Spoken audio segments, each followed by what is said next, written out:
17 de mayo, ¿qué tal? Muy buenos días, bienvenidos a su programa Contacto Directo.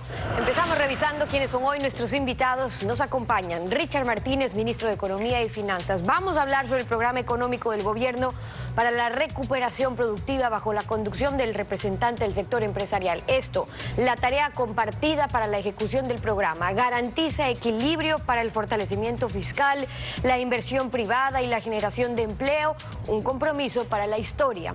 También estará Luis Fernando Torres, asambleísta PSC y miembro del CAL. El proyecto a la ley de comunicación que enviará a la Asamblea el presidente de la República lo va a tramitar una comisión multipartidista ocasional. El proyecto de ley actual demoró 4 años en la Asamblea. ¿Se va a dividir el proyecto según las prioridades de su contenido o es un paquete indivisible? Y además, Carlos Álvarez, vicepresidente de la Asociación del Observatorio Ciudadano GLBTI del Ecuador. El proyecto de Código Orgánico de Salud se alista para su segundo y definitivo debate en el Pleno. Los temas que trae la legislación sanitaria por la nueva generación de derechos humanos lo vamos a analizar. El presidente Lenín Moreno refresca parte de su gabinete. Ayer posesionó a varios ministros y secretarios de Estado. Miguel Carvajal sale de la Secretaría de la Política y es reemplazado por Paul Granda, quien se desempeñaba como ministro de Transporte y Obras Públicas. Oficializó también a Richard Martínez como ministro de Economía y Finanzas y nombró a los nuevos secretarios de Carondelet. Este miércoles en el Salón Amarillo del Palacio de Gobierno, el presidente Lenín Moreno se tomó una foto con su gabinete renovado y a los salientes agradeció por su gestión. El dirigente empresarial Richard Martínez fue posesionado como ministro de Economía y Finanzas, el tercero en ocupar esa cartera de Estado durante el actual régimen. Paul Granda deja el Ministerio de Transporte y Obras Públicas para convertirse en secretario nacional de Gestión Política, cargo que deja Miguel Carvajal. Juan Sebastián Roldán, quien ya actuaba como secretario particular del presidente, fue posesionado formalmente en ese cargo. Antes figuraba como consejero. José Augusto Briones, ingeniero civil especialista en proyectos y desarrollo, es el flamante secretario de Planificación. Y Eduardo Jurado, ingeniero industrial guayaquileño, conocido por su trabajo en emprendimiento e innovación tecnológica, es el nuevo secretario general de la presidencia en reemplazo de Andrés Mideros. Dio un discurso en nombre de los ministros entrantes. Todo nuestro contingente será para consolidar una gestión eficiente y responsable con los recursos públicos, con austeridad. El presidente les tomó el juramento, luego dio un mensaje a su gabinete. Ustedes deben ser implacables con los corruptos, que nadie se haga el desentendido. Todos estamos comprometidos a luchar contra la corrupción. Hay corruptos que son hábiles, que saben cómo hacerlo, saben cómo guardar el dinero, el tiempo suficiente como para que el tiempo les bendiga. Nosotros no debemos permitirlo. Queremos funcionarios honestos, transparentes, que amen a la patria. La cartera de Transporte y Obras Públicas queda encargada al viceministro Boris Palacios. ¿Qué tal, Alfredo? Buenos días, ¿cómo te va? Muy bien, Estefi, buenos días a todos. El presidente Lenín Moreno cierra la crisis de gabinete nombrando finalmente un equipo propio de trabajo, en el sentido de que está identificado este equipo con su propósito anunciado desde la segunda vuelta, de que el sector privado vuelva a ser motor de la economía para un cambio del monomotor del antecesor, con el aditivo de la lotería petrolera al bimotor público-privado. Por tanto, este rediseño del gabinete debe entenderse orientado a ejecutar una acción que esté más allá de los caprichos ideológicos y de los intereses empresariales. El compromiso es con la República. La actualidad, los protagonistas, el análisis y la información en Contacto Directo.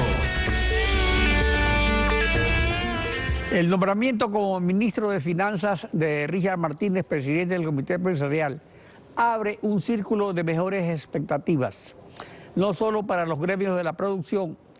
Richard Martínez, ministro de Economía y Finanzas, buenos días, bienvenido a Contacto Directo. Muy buenos días, Alfredo, un saludo a la audiencia. La designación ministerial del presidente del Comité Empresarial despeja el panorama para el sector privado respecto a lo que será el programa económico del gobierno. Pero como ministro de Economía y Finanzas, su responsabilidad es velar también por el fortalecimiento y el equilibrio fiscal, según manda la Constitución. ¿Cuáles serán las líneas maestras de la macroeconomía? Muchas gracias, Alfredo. Efectivamente, creo que lo primero que hay que destacar es la voluntad expresa del presidente y que hoy se cristaliza en estos hechos de conformar y convocar a los ecuatorianos a un gran espacio de unidad nacional. Como no puede ser de otra manera, nosotros como ciudadanos comprometidos con el país hemos aceptado este reto con un equipo de trabajo para apoyar al presidente. Como lo dije en mis palabras iniciales, este momento paso y transito de la dirigencia gremial para asumir una posición nacional y velar por el interés nacional. Y eso implica entender que hay un sector público, sector privado, pequeños, medianos, artesanos, grandes empresarios, trabajadores sobre los cuales tenemos que tomar las decisiones. Usted me consultaba, Alfredo, sobre los ejes de acción. Son básicamente dos. El primero, la sostenibilidad fiscal, y el segundo, la generación de crecimiento económico para, a su vez, garantizar empleo. En el caso de la sostenibilidad fiscal, muy importante, Alfredo, señalar que vamos a actuar, contrario a lo que se ha hecho en los últimos años, con mucha transparencia y con absoluta transparencia. En estos primeros días me he instalado con el equipo de trabajo para analizar las cifras, pero lo que encontramos, Alfredo, es que hay mucho desorden, hay interpretaciones también que están en unas zonas grises muy discutibles, y por ello he tomado la decisión, con el apoyo del señor presidente, de hacer una presentación de las cifras ya una vez analizado en los próximos días, de tal manera que el país pueda tener la película clara de en qué punto estamos para tomar las decisiones correctas. Dentro de este esquema de consolidación de las finanzas públicas, Alfredo, muy importante decir que vamos a continuar con la reducción del tamaño del Estado. Lo vamos a hacer de manera gradual, pero también muy disciplinada.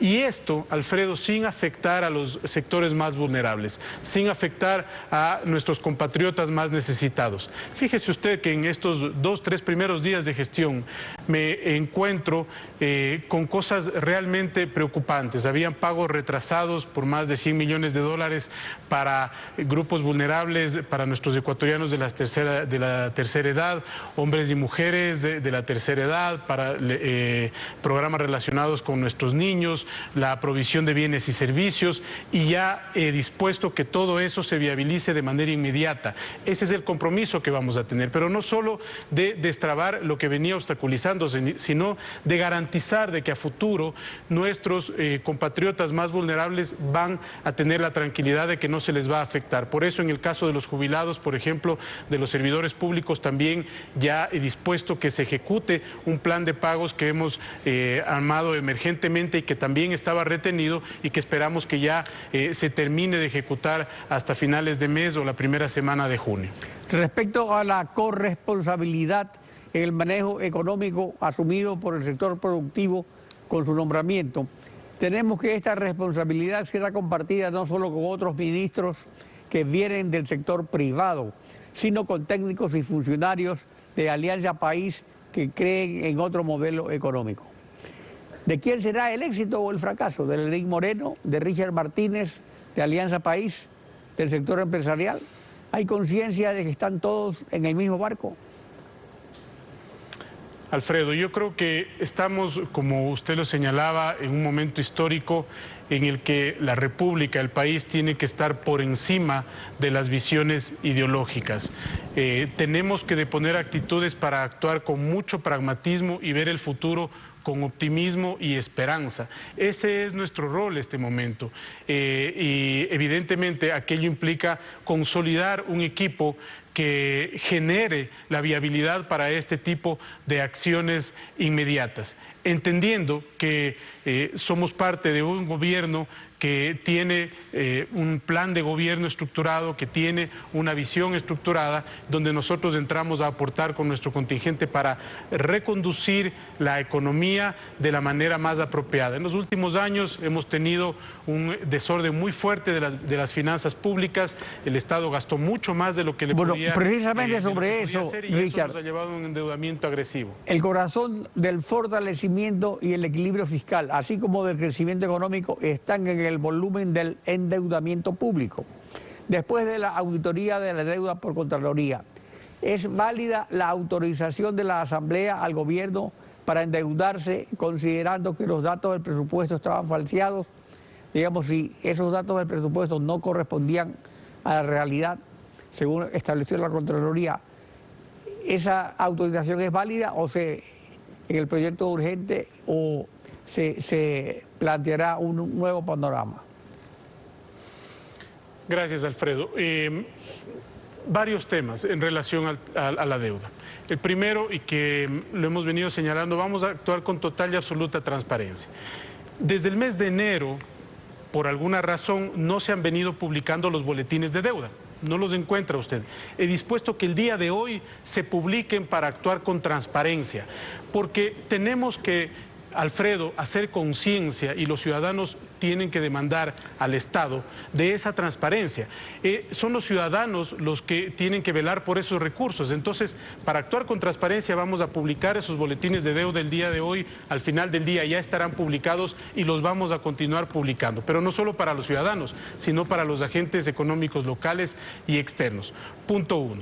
El punto 2, en relación al informe, Alfredo, son 18 puntos del informe, recomendaciones de Contraloría. Hasta el día de mañana vamos a evacuar 8 de esos 10 puntos, y en las semanas subsecuentes vamos a evacuar los otros 10. El día lunes vamos a enviar ya a la Presidencia de la República el borrador de derogatoria del decreto 1218. Y esto es muy importante, también en aras de la transparencia, Alfredo, vamos a subir a la página web las 18 recomendaciones de Contraloría y ver el estatus de cada una de ellas.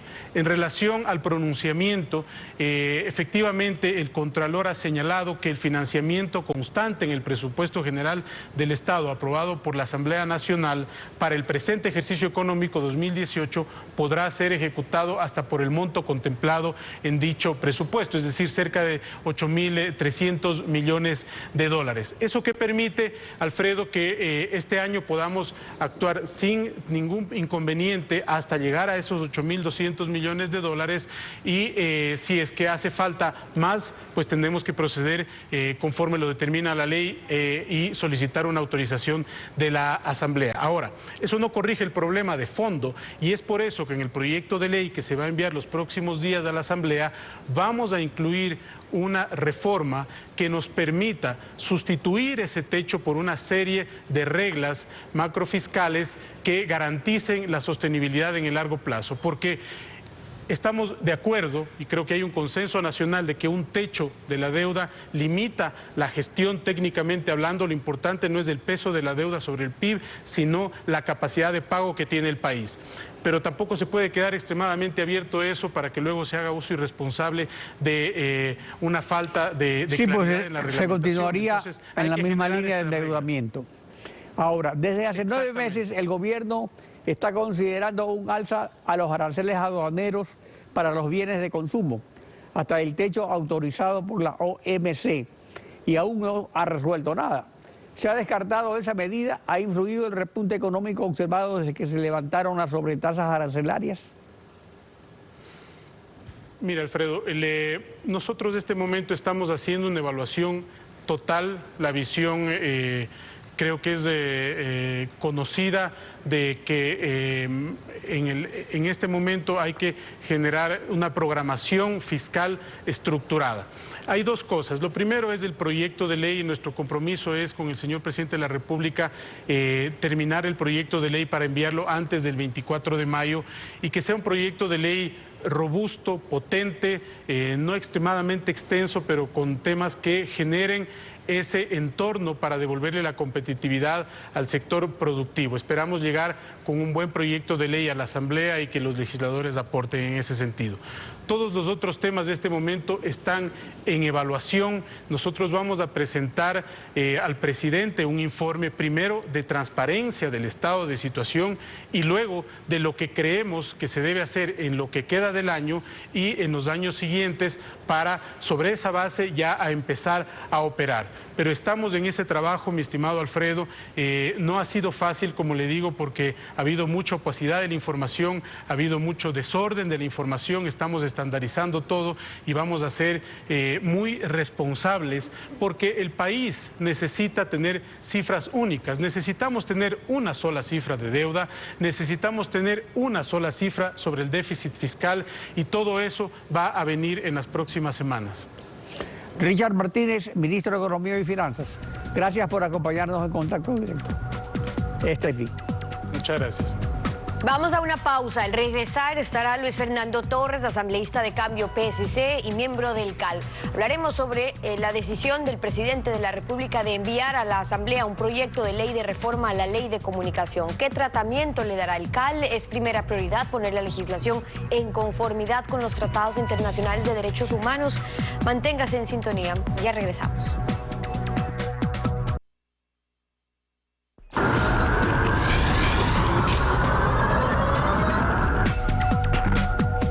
7 de la mañana con 22 minutos. Luis Fernando Torres, asambleísta Cambio PSC, miembro del CAL. Bienvenido a Contacto Directo. Muy buenos días, gracias por la invitación. Buenos días. Para este viernes está previsto que el presidente envíe a la Asamblea su propuesta de reforma a la ley de comunicación.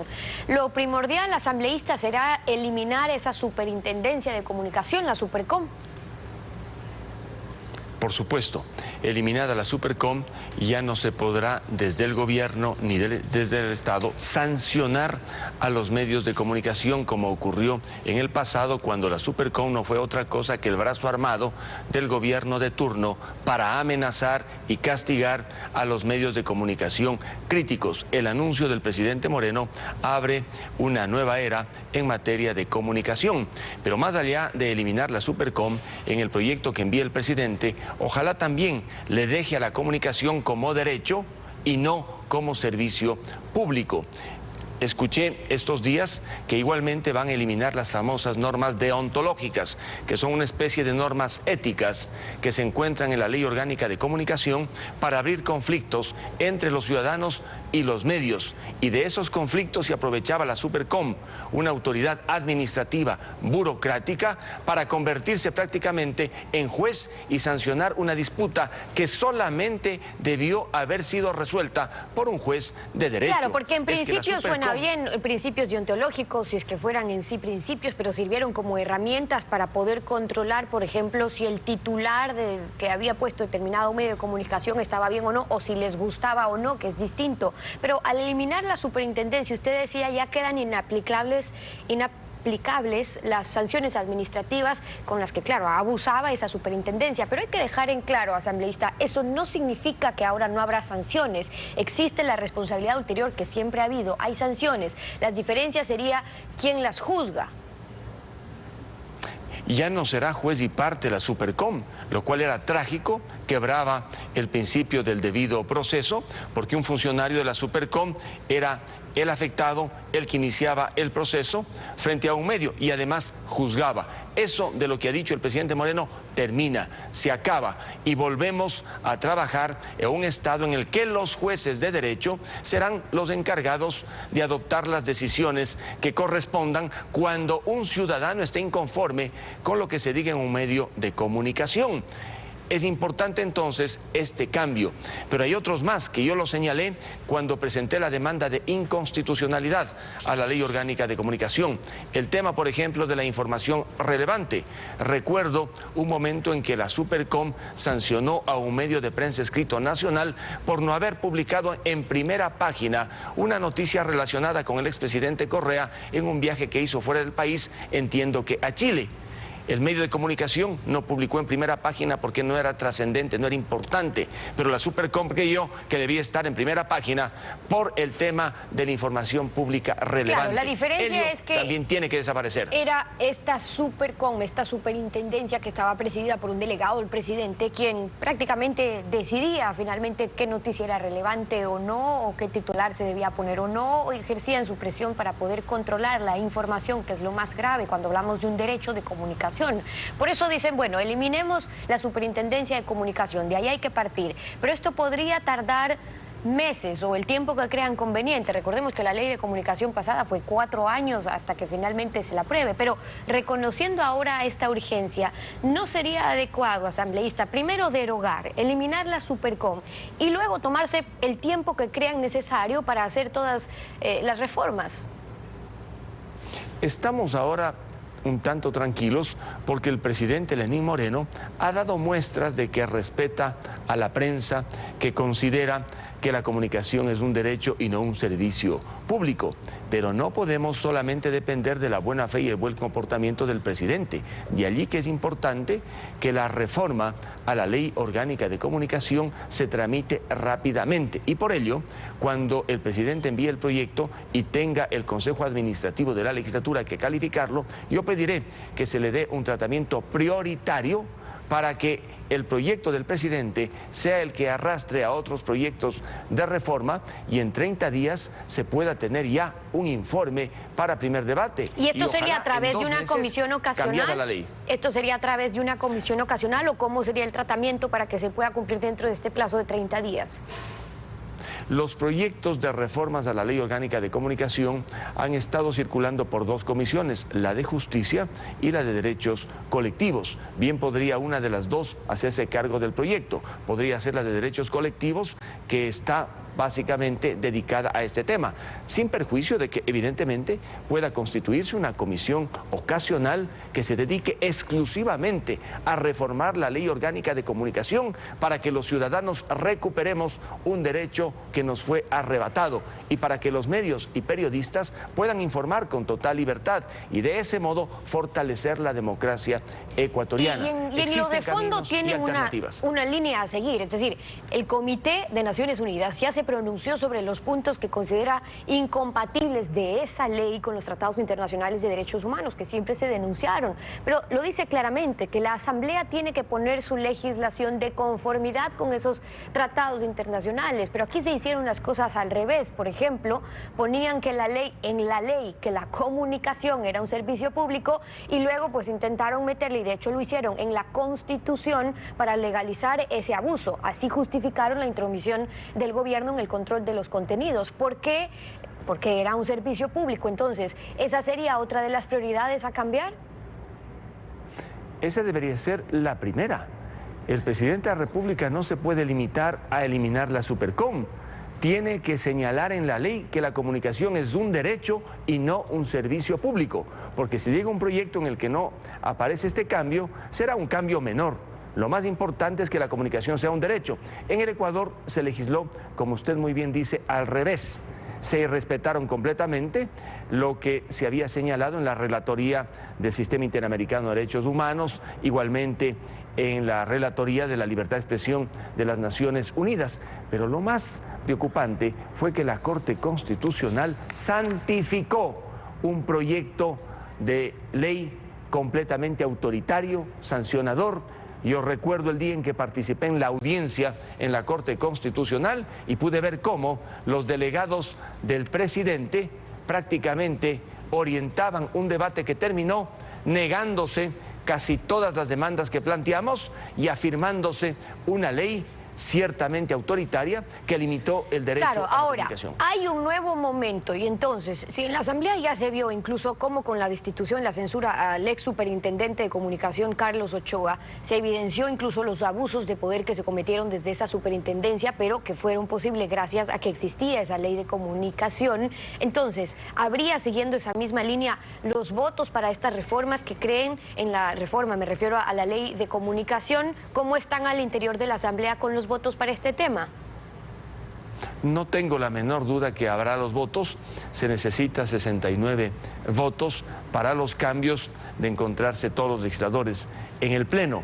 Y por supuesto, con 69 votos se podrán hacer los cambios que se necesite. Hay los votos en la Asamblea, solamente falta que el presidente envíe un proyecto impecable para dejar atrás o enterrar más bien ese mal recuerdo de tanta sanción, de tanto autoritarismo y de tanta amenaza a los medios de comunicación. Hay la voluntad, por eso deberíamos ir rápido y esperar que el presidente de la República no se limite solamente a eliminar la Supercom, que también consagre a la comunicación como un derecho y haga todas las reformas que fueron en definitiva las que permitieron que se levante un gobierno autoritario en la década pasada. El proyecto está previsto que llegue mañana a la Asamblea. Luis Fernando Torres del PSC, integrante del CAL, gracias por estar con nosotros aquí en Contacto Directo. 7:31, vamos a una pausa y al regresar estará Carlos Álvarez, vicepresidente de la Asociación del Observatorio Ciudadano LGBTI del Ecuador. El proyecto de Código de Salud y la ideología de género. En breve, volvemos con eso, no se vaya.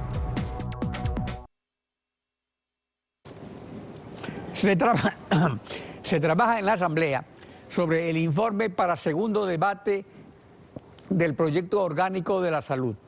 La última generación de derechos humanos, como la descriminalización del aborto, del consumo de drogas ilícitas, de la homosexualidad y del adulterio, ha traído nuevos temas de discusión en legislación de salud que interesan a todos. Carlos Álvarez, vicepresidente de la Asociación Observatorio Ciudadano LGBTI del Ecuador. Buen día, bienvenido a Contacto Directo. Buen día, gracias señor Pinargote por la invitación, gracias a la ciudadanía también y en especial el día de hoy, 17 de mayo, que conmemoramos a nivel internacional el Día Internacional contra la Homo, Trans y Lesbofobia. Respecto al artículo 201 que prohíbe la oferta de servicios que tengan como finalidad cambiar la orientación sexual o la identidad de género por cualquier método o bajo cualquier circunstancia, Cristina Franco de Vida y Familia señaló su punto de vista.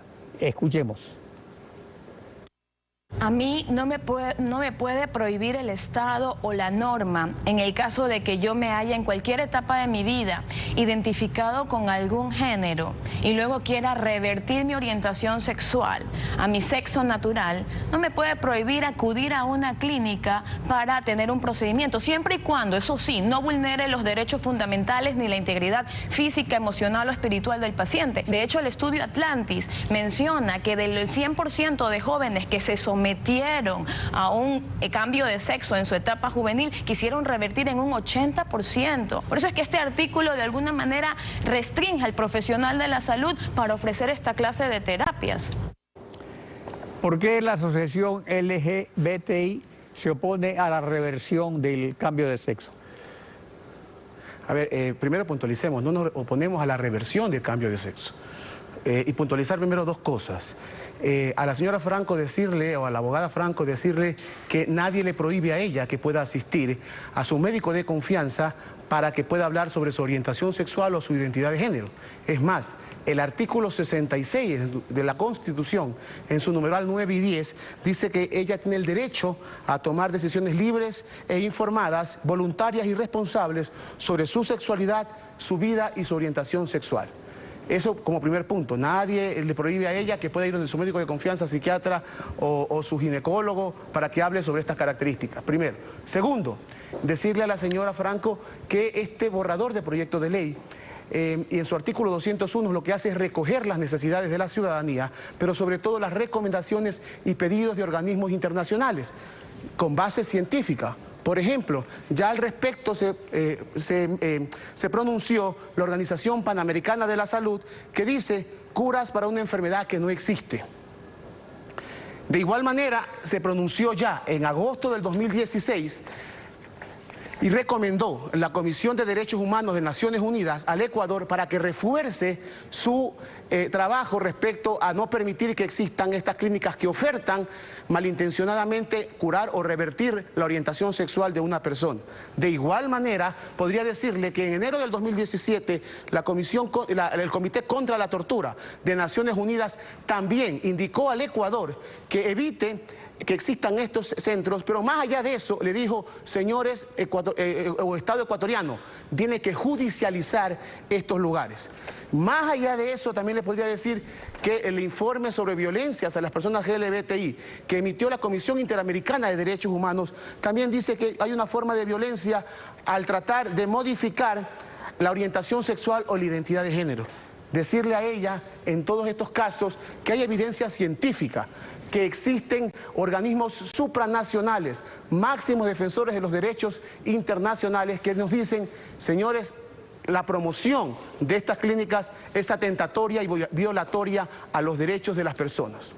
El artículo 189 del proyecto, el Código de la Salud, permite las técnicas de reproducción humana asistida, pero se prohíben las prestaciones económicas o compensaciones de cualquier tipo a cambio de la donación de gametos o embriones o de la subrogación del vientre, con la excepción del pago de los costos de la atención durante la gestación y el parto. Sobre este tema de los vientres de alquiler, la abogada Cristina Franco señaló que ha existido personas que han estado embarazadas con 9 meses teniendo este niño en gestación y nace con algún defecto genético o nace con un sexo distinto al que las cláusulas contractuales mencionaban. Es por esto nuestro foco de preocupación, porque ¿qué sucede o cómo se va a regular? Los países donde ya está regularizado son los que más tienen conflicto al respecto, y ya lo mencionamos, el Tribunal Europeo ha sido rotundamente fuerte al decir prohibamos estas prácticas por la explotación a la mujer y por considerar al niño como una mercancía. ¿Cuál es la posición del observatorio al respecto? Bueno, cuando yo escuchaba los comentarios de la abogada Franco, me causaba sorpresa porque su preocupación iba más allá de la necesidad de darle la satisfacción a una familia de poder procrear, de poder tener un hijo a través de la maternidad asistida. Ella en su momento hablaba más sobre la necesidad de que los costos deben ser de que deben darse costos altos, porque el que sea exista la gratuidad frente a esto era preocupante. Entonces yo creo que más va por el tema del mercantilismo de ciertos grupos, no sobre la necesidad de poder crear una planificación adecuada en una familia y poderle dar la satisfacción a quienes no pueden a quienes no pueden procrear un hijo, en este caso personas heterosexuales, que puedan básicamente a través de la maternidad asistida poder cumplir este deseo y poder dar una satisfacción a esa familia y a ese niño que viene en camino. El artículo 333 del proyecto del Código de la Salud legaliza la marihuana medicinal, indica que la Autoridad Sanitaria Nacional determinará las enfermedades o condiciones médicas que podrán ser tratadas con cannabis y otorgará las licencias para la siembra, cultivo, cosecha, industrialización, almacenamiento y dispensación con fines medicinales y terapéuticos. ¿No es demasiado amplia esta facultad? Yo creería que no. Yo creería que lo que busca es poder regular algo que ya existe desde el 2015. Me gustaría leerles a ustedes lo que dice la ley de drogas respecto al tema. En el año 2015, la Ley Orgánica de Prevención Integral del Fenómeno Socioeconómico de las Drogas, en sus disposiciones generales, ya dice que la Autoridad Sanitaria Nacional podrá autorizar la siembra, cultivo y cosecha. Eso por un lado. Y lo que ahora el borrador busca es, tenemos entendido y estamos seguros de que su finalidad es esa, es la de poder dar ya los parámetros para certificar y para permitir que alguien pueda de forma producir para un fin terapéutico. Y le voy a decir y le voy a contar una experiencia propia. Brevemente, porque se nos acaba el tiempo. Sí, yo soy gemelo. Mi hermano gemelo tiene una discapacidad del 81% de su cuerpo por un accidente, que lo que le produjo una paraplegia. Esta paraplegia le producía espasmos musculares terribles. Y la ingesta de medicina le producía muchas veces problemas en su estómago y problemas de salud. Por recomendaciones accedimos a que él pueda tomar el cannabis terapéutico. Y decirles, bueno, creo que ya se acabó el tiempo, pero bueno. Exactamente. Bueno, Víctor, gracias por su participación en Contacto Directo. Estefi. Concluimos así esta emisión. A ustedes, gracias por su sintonía. Alfredo, contigo nos vemos el lunes. Así es, y mañana en Contacto Directo, Lenin Artieda y Samantha Mora.